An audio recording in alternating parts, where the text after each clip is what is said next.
Και τώρα, κυρίες και κύριοι, το λεξικό της γυναίκας. Ναι, σημαίνει όχι. Λυπάμαι. Σημαίνει θα με θυμηθείς. Χρειάζομαι. Σημαίνει θέλω. Αποφάσισε εσύ. Σημαίνει η σωστή απόφαση είναι προφανές. Κάνε ό,τι καταλαβαίνεις. Σημαίνει αυτό θα μου το πληρώσεις.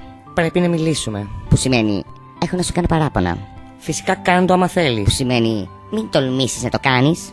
Δεν τσατίστηκα. Σημαίνει φυσικά και τσατίστηκα μαλάκα. Είσαι και πολύ άνδρας. Σημαίνει μήπως είναι καιρός να ρίξεις κανένα ξύρισμα. Σήμερα είσαι πολύ ευγενικός μαζί μου. Που σημαίνει μήπως σκέφτεσαι πάλι το σεξ. Σβήσε το φως. Σημαίνει έχω κυταρίτιδα.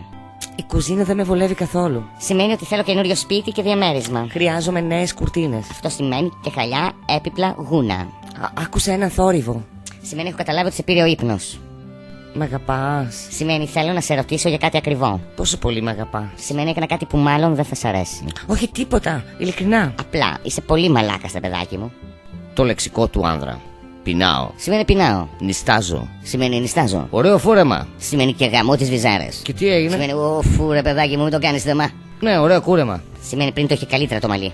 Πάμε σινεμά. Σημαίνει θέλω σεξ. Πάμε για φαγητό. Θέλω σεξ. Να σε πάρω τηλέφωνο. Σημαίνει θέλω σεξ. Πάμε για χορό. Σημαίνει θέλω σεξ. Πιασμένη φαίνεσαι. Να σου κάνω μασάζ. Σημαίνει θέλω να κάνουμε έρωτα. Κι άλλα, τι σε έπιασε τώρα? Που σημαίνει μάλλον δεν θα γαμίσουμε απόψε. Βαριέμαι. Σημαίνει θέλεις να κοιμηθείς μαζί μου. Σ' αγαπώ. Σημαίνει κάτσε να σε σκίσω τώρα. Κι εγώ σ' αγαπώ. Σημαίνει εντάξει, το είπα.